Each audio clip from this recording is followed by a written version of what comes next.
All right, let's jump right in. For centuries, we thought of power as a game played behind closed doors, by kings and executives. But something fundamental is shifting. The very architecture of power is being rewritten by code, by data, and by a whole new understanding of human psychology. So today, we're going to break down how those timeless, ruthless rules of ambition are crashing head-on into the new world of algorithmic control. This quote, wow, it really sets the stage, doesn't it? It suggests that all our modern talk about transparency and equality is just a thin veneer, a nice story we tell ourselves, but underneath, the game of power is just as merciless as it's always been. The masks have just gotten a lot more sophisticated. So before we can really wrap our heads around the new rules, we've got to understand the old playbook.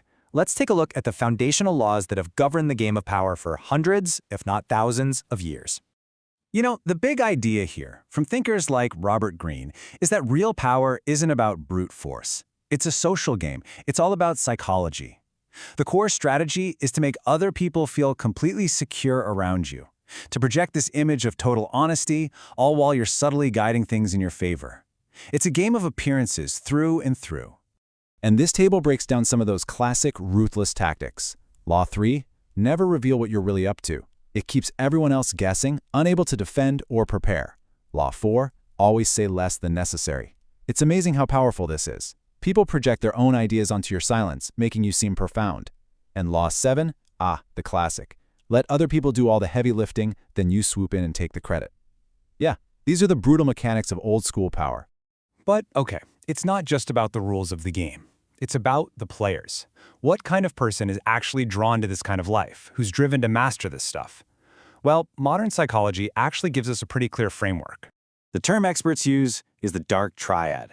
Think of it as a cocktail of 3 personality traits. First, you've got narcissism. That's the grandiose self-importance and the constant need for admiration. Then, there's Machiavellianism, which is all about being a cold, calculating, strategic manipulator. And finally, psychopathy, which brings impulsivity and a scary lack of empathy.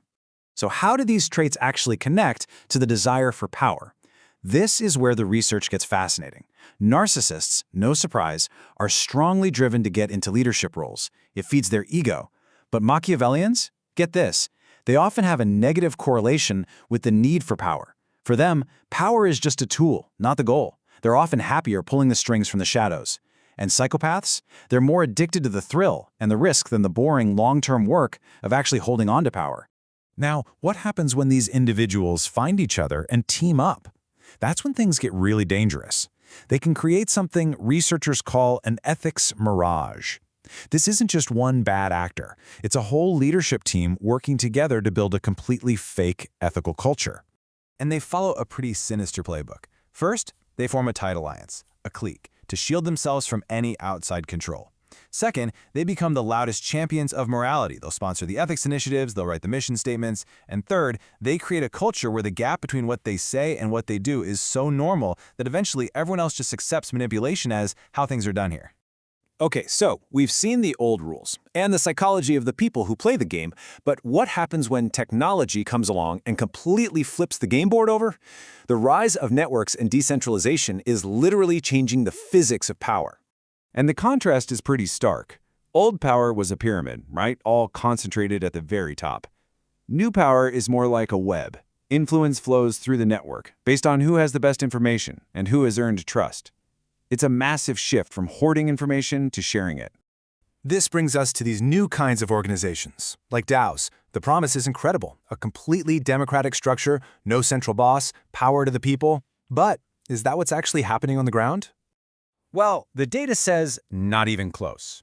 A recent analysis shows that in the average DAO, the top 10% of token holders control over 76% of the voting power. Why? Because voting is tied to how many tokens you own. It's a system where wealth equals influence. So we didn't get rid of the hierarchy, we just rebuilt it with code. It's a new kind of digital aristocrat. And this leads us to the next great shift, and maybe the biggest one yet. Power isn't just moving between people in new ways, it's moving from people to algorithms. We are walking straight into an era of automated governance. There is a really important concept here called techno-feudalism. In this model, we're not really customers anymore. We're more like digital peasants.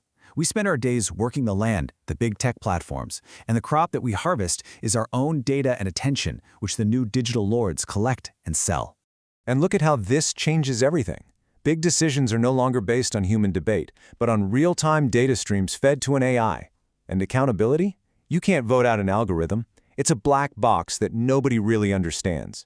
In this world, influence isn't about giving a great speech, it's about who owns the data. And this is the new frontier of manipulation, AI poisoning. This is wild. Bad actors don't try to persuade you anymore. They persuade the AI that shapes your reality. By flooding an AI's training data with a certain point of view, they can trick it into thinking that's the consensus. Then, the AI shows that manufactured consensus back to all of us as if it's the truth. It's an invisible architectural way to control society. Okay, so after all that, from the dark triad to DAOs to AI poisoning, what does the power playbook even look like now? It's clear those old laws need a serious update for our hyper-connected digital world. Let's start with Law 1. Never outshine the master. In the old days, your fate was tied to your boss. But today, people hop between jobs all the time. Staying loyal to a mediocre boss is a career killer. The new rule is absorb everything you can and then leapfrog your master by moving on to a better opportunity. Or how about Law 4? Say less than necessary. That worked when power was all about mystery. But now, in the constant digital noise, silence just makes you invisible. If you want influence today, you have to build a visible personal brand. Visibility is status. In the idea of stealing credit for other people's work, that is a terrible idea now. The war for talent is just too fierce. Your best people have options, and they will leave. The real power move is to lead with honor, to give credit away generously. That's how you attract and keep the A players. Your power comes from your team's strength. And this last one is pretty provocative. The old rule was never appear too perfect because you don't want to make people jealous. The new, somewhat brutal logic, in a world where you change jobs every few years, you don't have to stick around and deal with the envy. So the new rule is to project as much competence and success as you possibly can. So the big takeaway is this. The successful power player of today isn't some schemer whispering in the shadows. They are an architect. They don't just manipulate people one-on-one. They design the systems, the social networks, the algorithms, the company cultures that shape how everyone perceives reality and makes decisions. Which leaves us with a final question to think about. In this new architecture of power, where algorithms and data are the new masters, are you learning how to be one of the architects, or are you content being just another data point in their grand design?